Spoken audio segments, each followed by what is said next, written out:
So welcome back to Compassion and Company. You're here with Jen Miles, Josh Fernandez. He is a local dancer in Vancouver. So Josh, do you want to start us off by giving us a little introduction about who you are? Hi, well, I'm Josh. Or Joshua. I go by Joshua. Sometimes I still call myself Josh, but I like Joshua better. Okay. I just turned 24 not too long ago. I dance a lot in my bedroom, usually. I'm kidding, no. I dance for a studio called A3 District, and I also dance for a company called 247 and a crew called Infamous. I work as a server at a restaurant, and I just kind of love to create and be as artsy as I possibly can with dance anyways. Awesome. What kind of dance do you do? I do a lot of styles. I mainly do a lot of choreography from a lot of choreographers because I'm in crews, but I've just been focusing a lot more on learning my history in actual hip hop. I've been doing a lot of popping lately as well. So that's been like my main style and my main genre. But I did train in ballet as well for 3 years when I was in high school and contemporary. So there's that as well in my little portfolio. Awesome. That's so rad. Thank you. All Thank you right. so much. So Josh, to start us off, let's dive in, unpack self-compassion. How do you understand self-compassion? Well, I actually didn't at first. I was like, wait, what does that even mean? Yeah. And then, but the first thing that usually comes to my mind when someone says self-compassion is self-care. And to me, like, especially around quarantine time, that's been like my main focus. Like, I've been meditating lots. But basically, from what I understand, self-compassion is like accepting yourself for all the mistakes that you can make for yourself, forgiving yourself and other people, and just, like caring for yourself, like literally caring for yourself. And I don't mean like just in a sense like, hey, I'm just gonna, have a bubble bath and like mask, which I think could be if that's what helps you like get better and kind of and stuff. But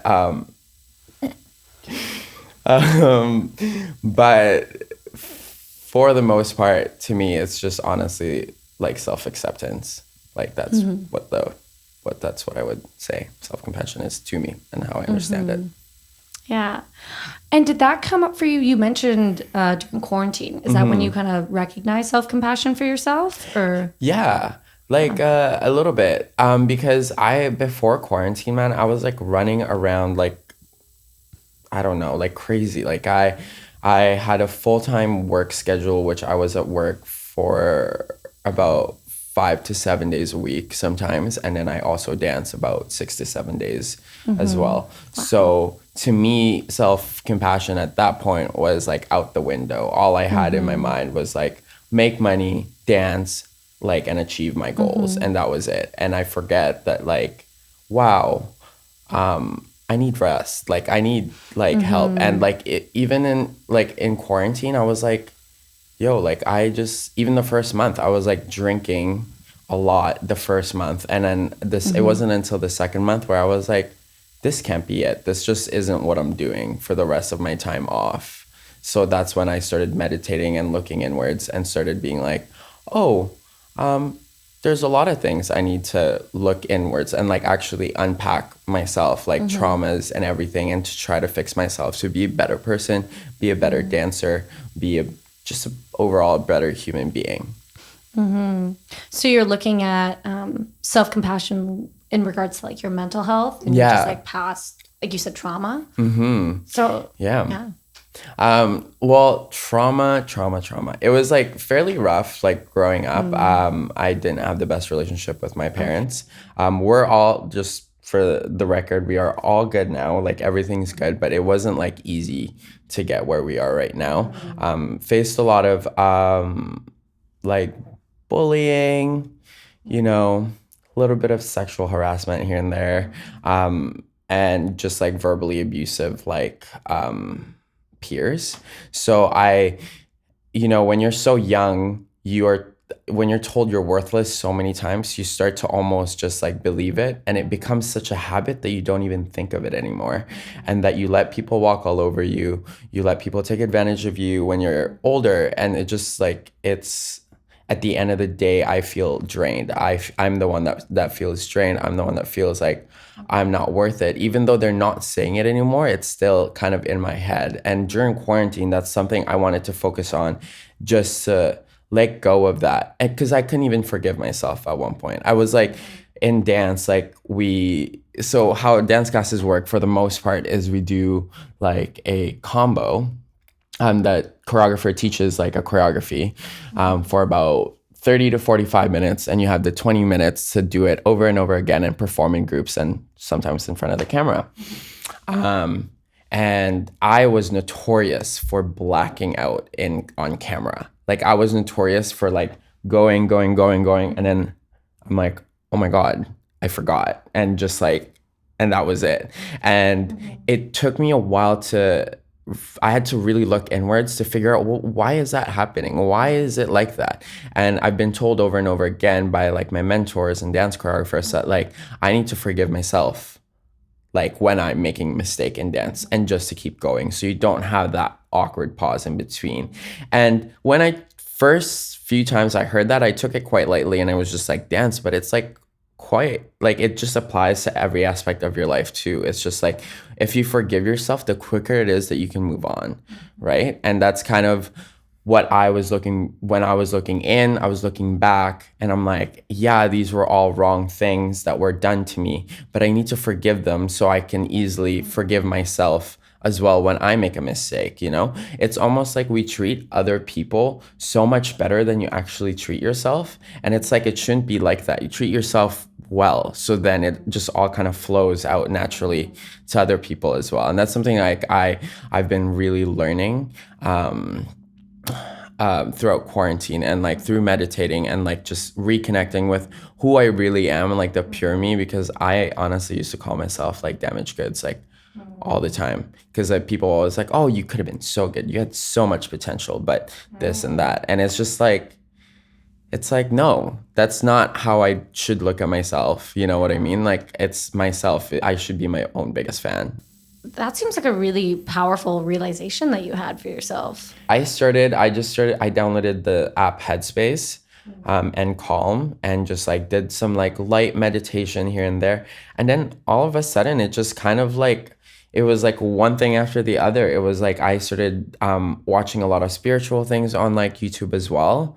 And it just kind of like it was like a journey from like literally just Headspace app to like really looking into like a spiritual journey, and really looking into myself and like all the things that I'm at fault, because I always think like I'm good, I'm fine, but like I'm not. Like there's a lot of things that needed to be unpacked and like figured out before I could move on as a professional dancer, as a professional, whatever I want to be one day. Is I need to be like okay with myself and okay in my own skin. I have more of an idea of who I really am as a person, because at one point I lost that, you know, because you grow up as a kid, you're like a certain way, and then as you're growing up, people are telling you one thing or the other, and then you start to change your ways to mold that so you could fit in.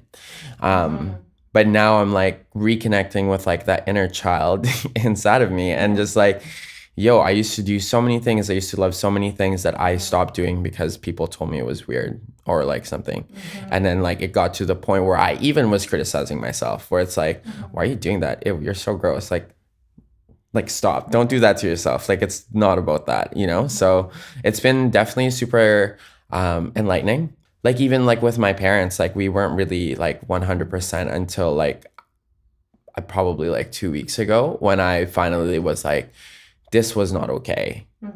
The way I was treated back then. And I know we're okay now, but I just want an apology from you guys. I deserve that. And like, that's part of like self-compassion too, is knowing what you deserve and asking for it or going for it. I know that I deserve that. I deserved an apology, because no kid should have to go through sometimes what I've been through. And not to say that I've been through the worst things, but like still like the emotional torture is messes you up, it fucks you up as you grow older. And you realize at the end, you're like, oh my goodness, I am not okay. Like I was, you see it from the way people treat you to the way you treat people. And you're like, there's a disconnect. I gotta, look inwards. And that's like, yeah. And I think too, the piece about not kind of comparing your trauma to other trauma, because I don't think there's a comparison. I think we all have our own resiliency and strength, and those things are compromised in situations where trauma is inflicted. And so why should there be a comparison, But yeah, I really value kind of where you're coming from and where you are now. And it seems like you've made some huge changes for yourself, and confronting people, that's really difficult. So Joshua, want to maybe expand more on your like family background and how that's influenced how you understand self-compassion? Well, I'll just start from when I was born. Yeah, let's just do that. So I was actually, I was born in Saudi Arabia because my mom and dad met there. And yeah, I lived there till I was about 2 p.m. 2 p.m. 2 years old. And then I'm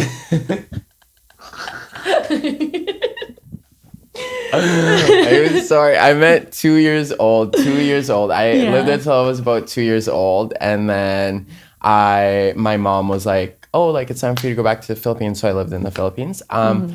I lived with my dad's side of the family in the city first, and it was kind of crazy because I was raised by all females when I was there. So definitely lots of like very nurturing women. But at the same time, and not to like, no shade to them, like they did the best they could with raising me and like being around me and stuff, but they were quite mean to me when I was growing up. Like I remember like my nanny at the time would tell me they're going to the mall, but I can't come. Like I have to be at home. I have to be stuck at home because I've been bad, even though I didn't do anything. And it was like a lot of like mental abuse like that. And it just like at that point I was like, okay, well, this is a little bit crazy. And so that's when I started being super combative as a young person. Like I fought a lot. I yelled, I screamed, I hurt everybody I could if they were hurting me. And it was like, it was weird. It was a weird time because I definitely was like, I didn't really think of self-compassion actually a lot at that time. It was more like, this is the way that they're conditioned. It's almost like they're telling me always that they're raising me like this because they want me to grow up to be such a strong person. But like, I feel like that just wasn't the way I was supposed to be raised. And then I went to my mom's province, because my dad had a little bit of, he was an alcoholic back then. He's not anymore. Like he's like complete 360, like, or 180. I don't know what the saying is. Yeah. He doesn't like, he's a full on Christian man, goes to church and so good, and doesn't drink, doesn't smoke, doesn't do any of that anymore. Different man. But yeah, he got into like a little bit of that kind of situation. And my mom was like, you either move into my hometown or it's like over. So then that's kind of what he did for rehab. And my dad, getting over that kind of phase of his life, also didn't really show a lot of compassion. And like, I don't want to, there's no shade against my dad, because my dad, especially my relationship with him now, is one of the best I've ever seen it. And he gives me a lot of words of wisdom that when I was first hear it, you're like, and then you later on in life, it like really applies. But anyways, he physically like hurt us. And I don't like to use the word abuse because I love my dad, and that's just not the way I want him painted. But it was pretty bad. And like, because I just felt so unwanted by my nanny, by my cousins, by even my own father. It's like, it just like, I had a very like low self-confidence already. Fast forward to when I moved here when I was 12, I moved from the Philippines to Vancouver when I was 12, and it was like a whole different scene. But ever since then, I've like made a vow that, oh, also I'm like grew up Catholic and Christian. So that even like makes it worse because I was always told that I wasn't supposed to be gay, but I always was teased about it. And so I was like, wait, I'm just so confused. Like the why are you doing this to me? And I just like, that's also one reason. Like I just felt not good enough because it's just so many people tell you you're not supposed to be, and people make fun of you for who you really are. So at a young age, I kind of, because I was talking about earlier, like hiding my face, like always like putting a smile on. I've always like, you know, hid that part of me, I guess, for so long too.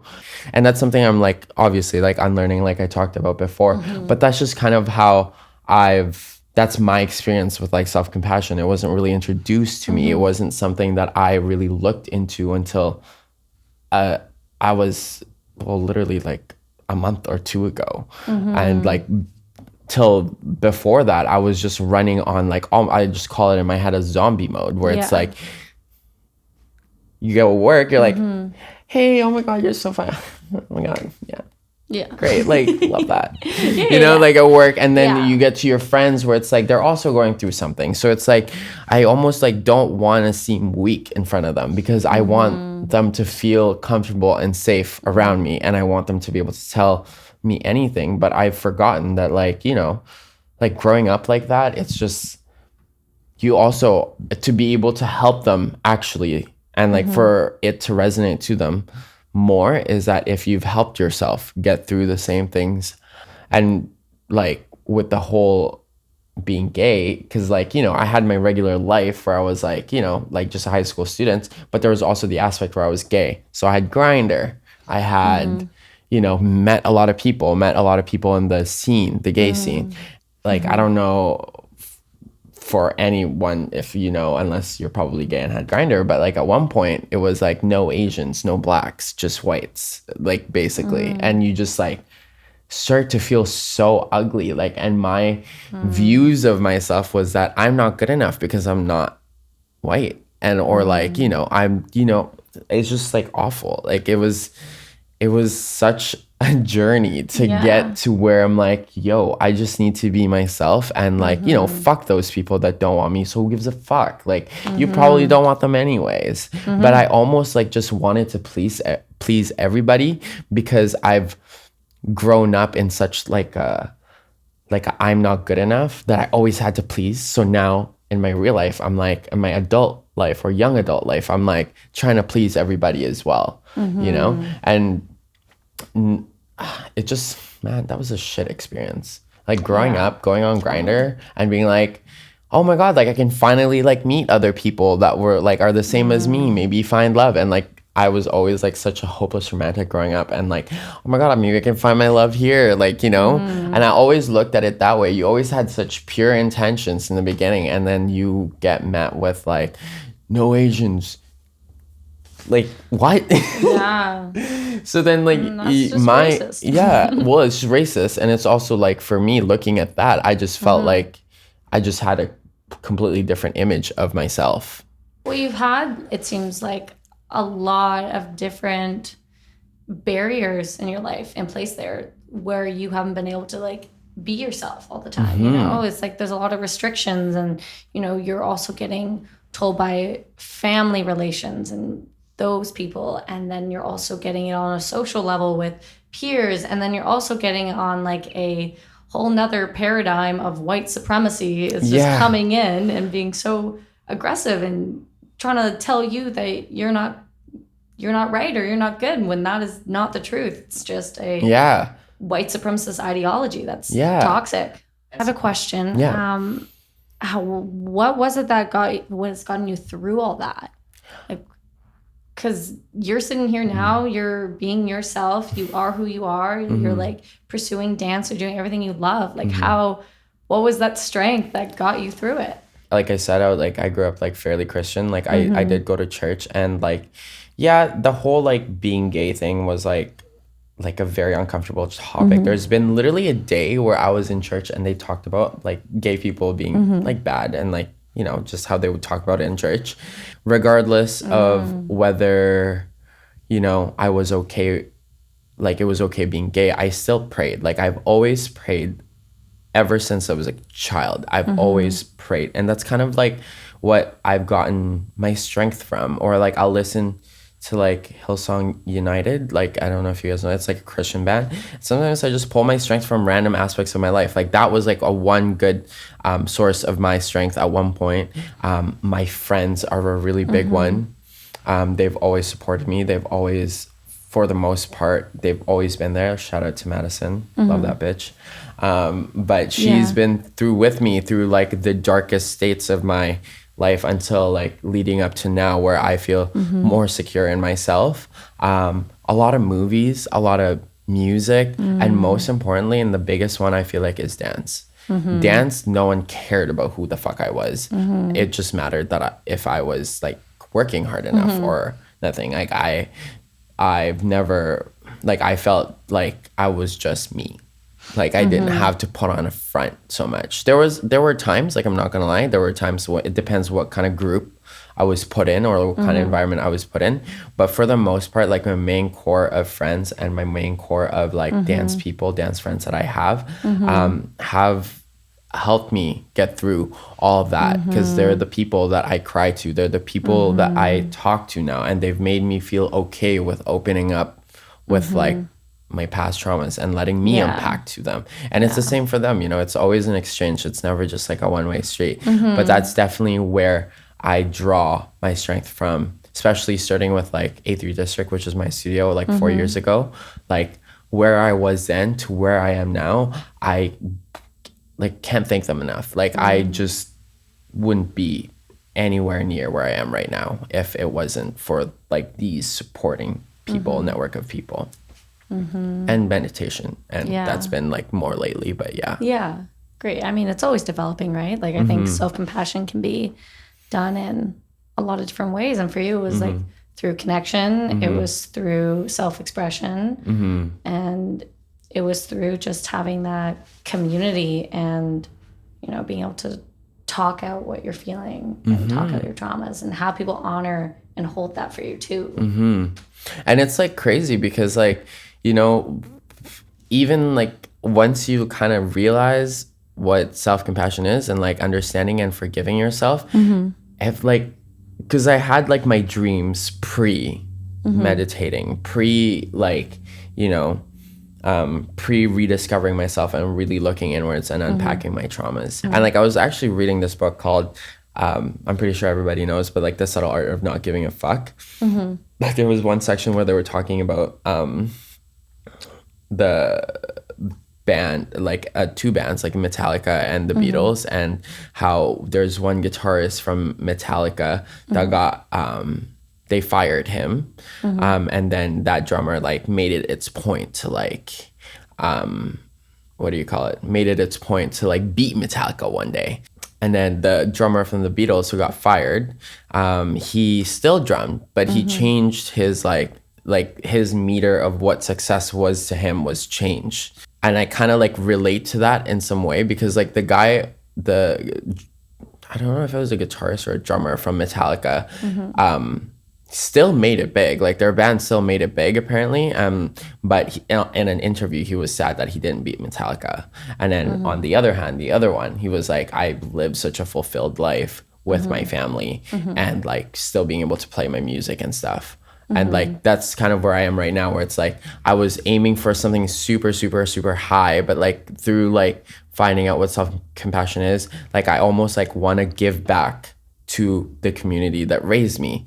Do you think self-compassion helps create community? Because you brought up that piece of like, you know, turning back and wanting to support your community that you were raised in.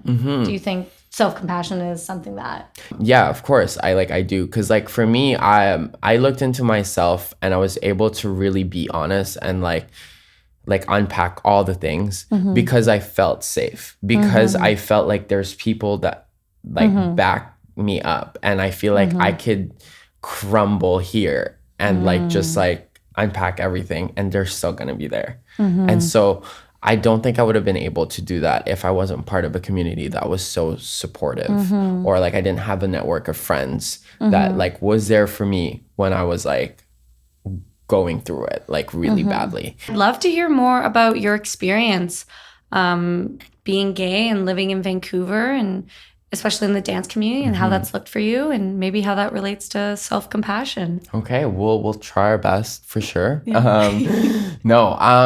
No, growing up, when I especially did ballet, we'll start with dance. When I did ballet, it's been around for so long. From what I've learned from my teacher, it's been the way they've entertained the monarchs back then in like Europe. So it's been around for a very long time.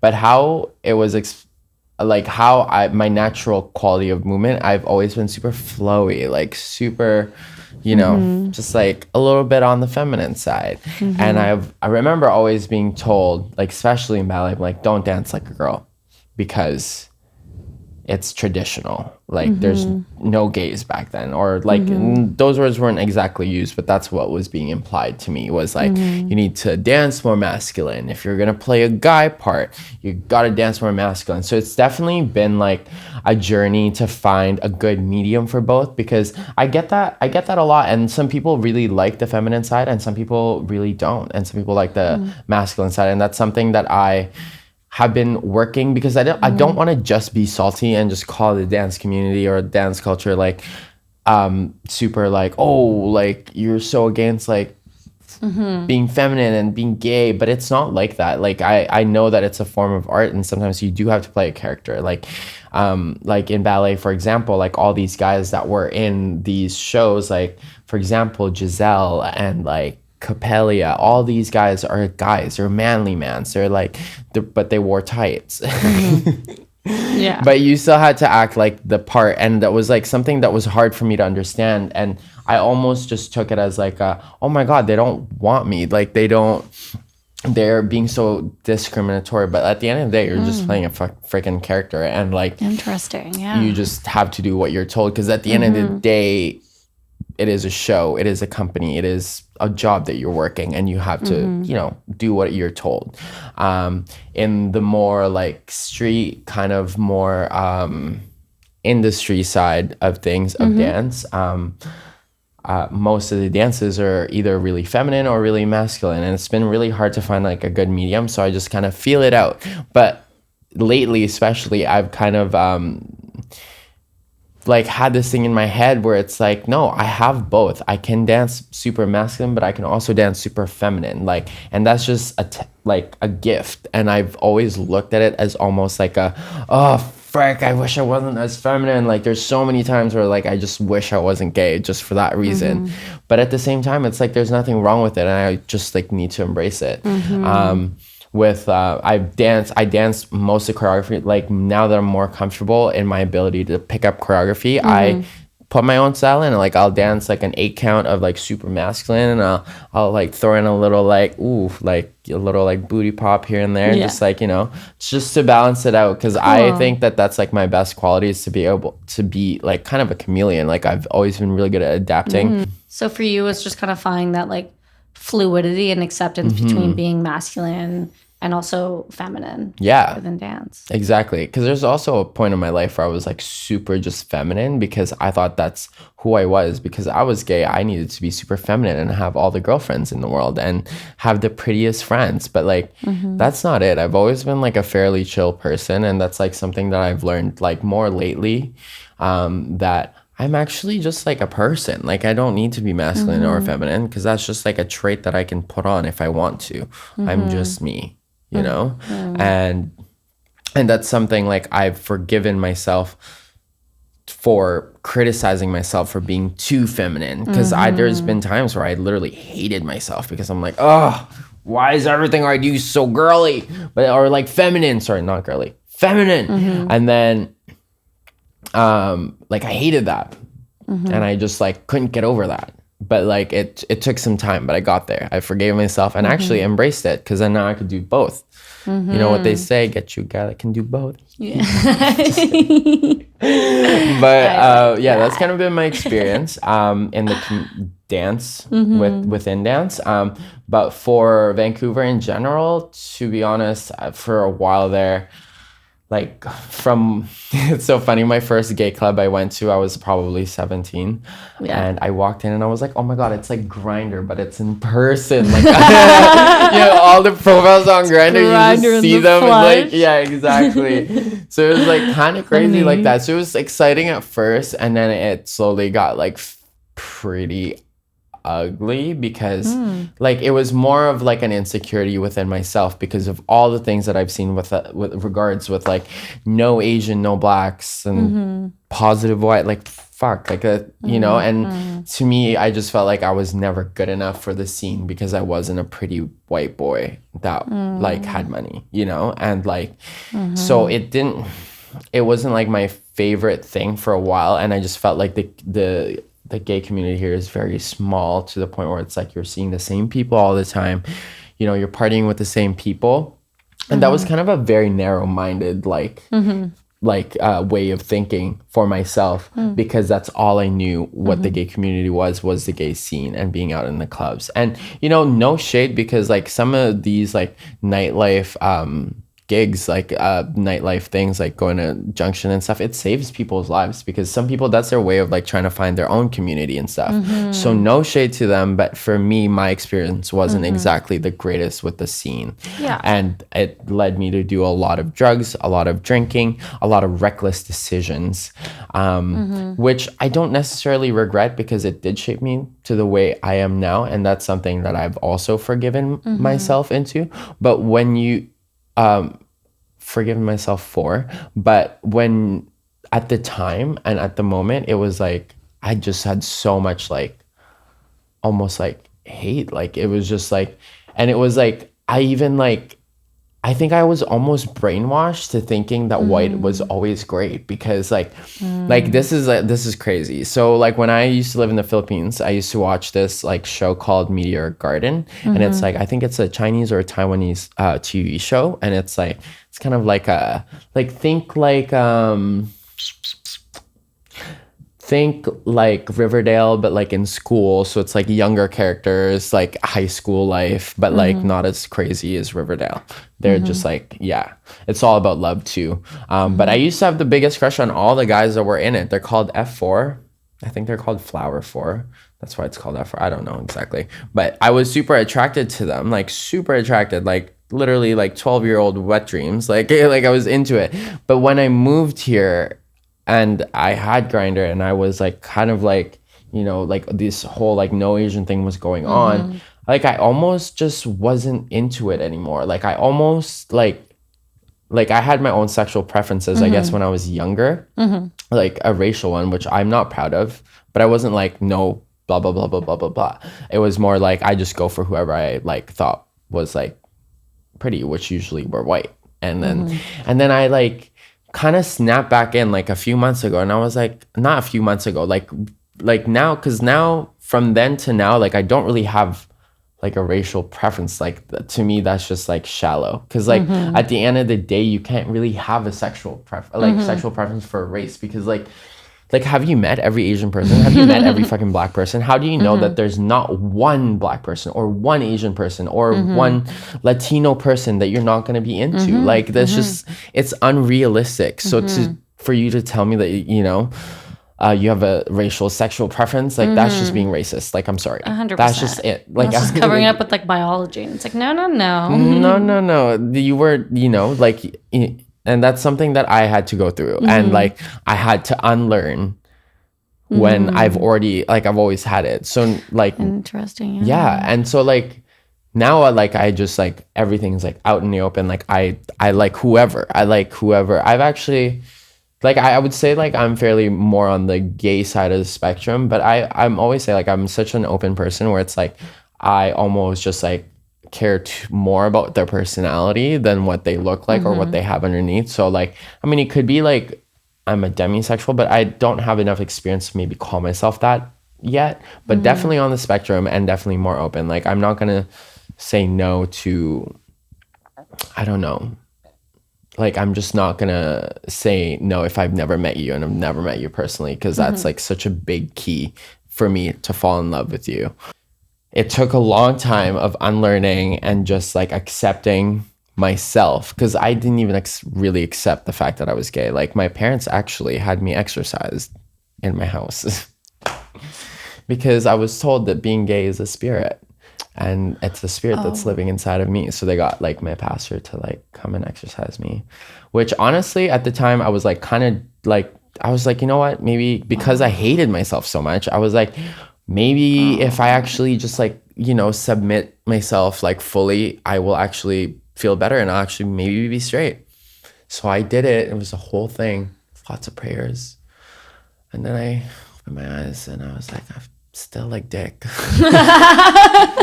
So it was like, it was very, you know, like it was a long journey to even get here and just like to even like have compassion for myself, you know, and like through self-compassion that I understood why people acted the way they were. Yeah. People that have hurt me, people that have wronged me, people that have said really mean racist things to me. Yeah. It's, you know, through self-compassion that I understand where they're coming from. Like I understand what you're coming from, but that doesn't mean that it's right. But because I've forgiven myself, I can forgive you. You know, I can I can move on from that traumatic experience and just move on with my life. And like, I've never felt so more of like a functioning part of society now than I ever have, because I have just learned to forgive myself and forgive other people and move on and just like really focus on what's in front of me rather than always be living in my past, you know? And it was definitely a long journey, and it's still going. It's like what's that straight highway when you go to Kelowna or something?